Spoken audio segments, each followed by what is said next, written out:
Hello, ladies and gentlemen. So today I'm going to teach you two type of people to be aware of. One is scammers. So here's what almost happened to me, but Dan has boundaries, and Dan's stubborn. And Dan, for me, my last drink was January 1st. And as my boy Omar always says, I'm a lot nicer when I'm drunk. He said I'm the only person he's ever met who's nicer when I'm drunk than when I'm sober. So thank God I was sober doing this. Um, Neighbor got in good with me. Come over, have some drinks, smoke a cigarette, whatever, right? Well, one day he goes, well, he has a bunch of kids. I mean, like five and one on the way. Well, and one's like less than a year or a year. She needs diapers and milk and formula. And I'm like, here's some money, go get some. And then he was like, hey, I got to take the family to the grocery store. You have this beautiful blue truck. He's like, I just don't have enough room. Can I use your Cadillac? I'm like, yeah, go ahead. He's like, how long are you going to be gone? He's like, probably 30 minutes. I'm like, okay. So I'm sitting here watching the clock. The next day he comes over. He's like, hey, man, you know what? That's a roomy truck. Um, let's say we switch. I'll continue to make the payments on my truck and we'll just switch cars. And I'm like, yeah, no, no. Anyway, a month later, his truck ended up getting repossessed. So then one day I'm sitting here minding my business. Actually, I think I was printing out some paperwork to go do a signing. I do love my signings. And I get a text and it says, hey, I need to come over and grab the truck. So I text it back. It's like, it's not the truck, it's my truck. And no. So then he comes over and he's like, hey, the transmission's going out on mine. Can I borrow your truck? I'm like, what? He's like, well, mine's going to be in the shop for like 6 weeks. And can I borrow, my wife wants to know if you can help us out and I can borrow your truck. And I'm like, no, I don't loan my cars out. Not like that. And never again. Because I did it one time and one of my trucks got fucked up and I had to try to get it fixed. And the person wasn't even willing to admit they fucked it up, but I know what my truck looked like. So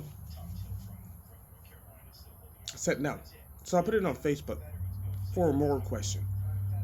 95%, 98% of the people said no, don't do that. Because understand when you do that, you're liable. And I had one person say, oh, you got to put him on your insurance. This is one of the two people I'm telling you about, right? Just put him on your insurance. Insurance doesn't cover everything.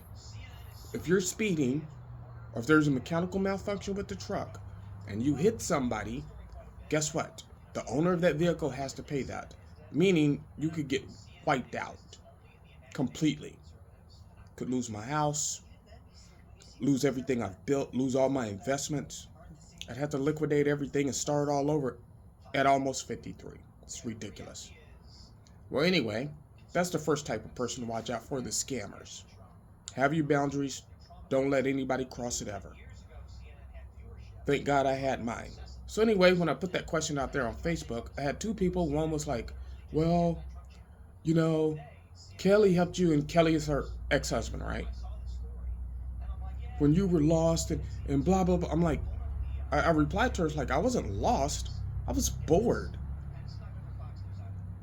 Because my mentality is, one, it was a business deal between me and your husband, not you, your ex-husband. You should shut the fuck up. Because you had nothing to do with it. Sit down and shut the fuck up. That shit really pissed me the fuck off. Really pissed me the fuck off. Don't speak on. I've never spoken on what I've done for anybody. I can tell you right now, I have a crap ton of people that I've done stuff for that I've never spoken about. And they've spoken about it on Facebook, and it's an embarrassment because I don't speak about that. And you didn't do anything for me. Your husband hooked me up, gave me something to do. So shut the fuck up. That shit, your ex-husband, shit really pissed me the fuck off. And I had another one to be super Christian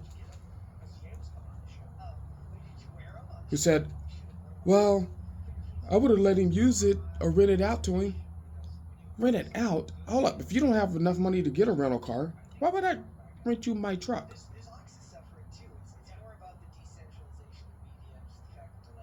And if you wreck it or hurt somebody and you have enough money to pay for it, you wouldn't have to borrow mine because you could just go buy your own.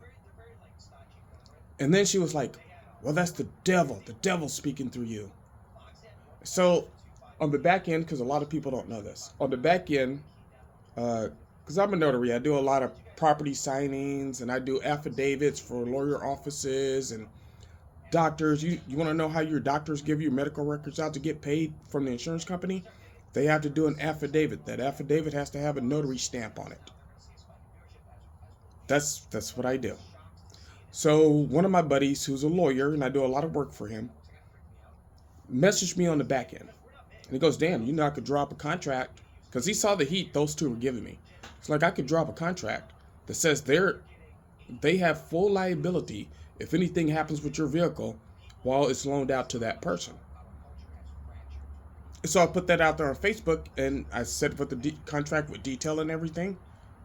And then, from those two, crickets. Crickets. You could hear a pin drop.